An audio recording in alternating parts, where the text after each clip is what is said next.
हमारी जो परवरिश हुई वो बहुत साधारण तरह से हुई थी। उस समय ये सब तामझाम भी नहीं था और ये सिक्योरिटी का कोई मामला नहीं था। तो हम भी सड़कों पे जाके खेलते थे बच्चों के साथ। जब 80 का चुनाव हुआ तो तुम्हें याद है हमने बच्चा पार्टी बनाई थी। हाँ। 40 बच्चों का गैंग था।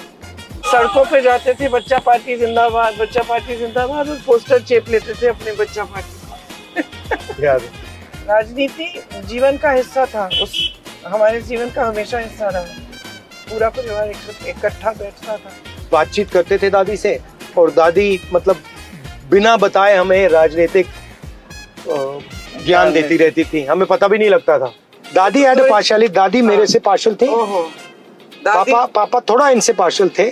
खिलौने भी एक बार लाई गई तो मुझे बुलाया कि भाई कौन सा पसंद है। मैंने कहा ये मुझे बंदर पसंद है। यही तुम। मैं बड़ी खुश थी कि दादी ने मुझे आज बुला के मेरे से पूछ लिया।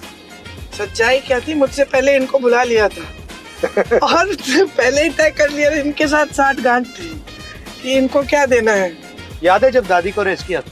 हाँ, मुझे बहुत अच्छी तरह याद है। हम दोनों लड़ गए, हम दोनों पुलिस वाले से लड़ गए थे कि हमारी दादी को नहीं ले जा सकते।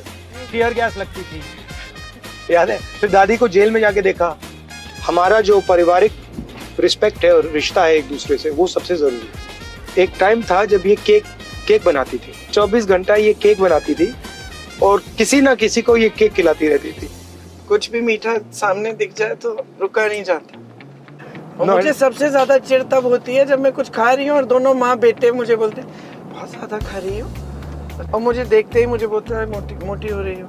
चिढ़ मचती। चुप हो भाई। इसकी फेवरेट जलेबी है, क्योंकि वो पापा की फेवरेट थी, इसलिए इसकी फेवरेट है। अरे पसंद है। But used to like it, पापा also used to like it। सबसे बेस्ट कुक मेरी नानी थी। ये तो सच है। तो अब तो नहीं है ना। अब उनके बाद ये है।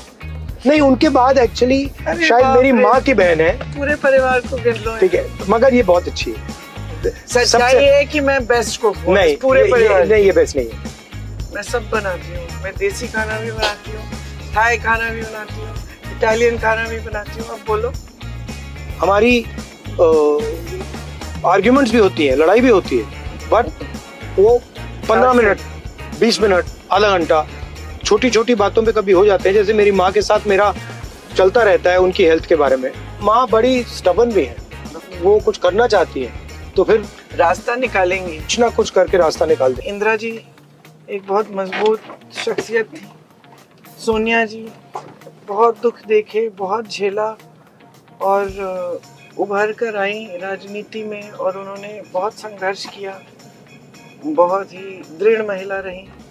हमारी नानी भी बहुत दृढ़ महिला थी। जब आप पॉलिटिक्स करते हैं, अगर आप अपनी फैमिली की रिस्पेक्ट नहीं कर सकते, अगर आप फैमिली में रिश्ता नहीं रख सकते, तो आप उसके बाहर कभी नहीं रख सकते। अगर आप हर रोज अपने जीने में झूठ बोलोगे, पॉलिटिक्स में झूठ बोलोगे। तो इस चुनाव में ना आप अपना ध्यान मत भटकाने दें किसी भी स्तर पर।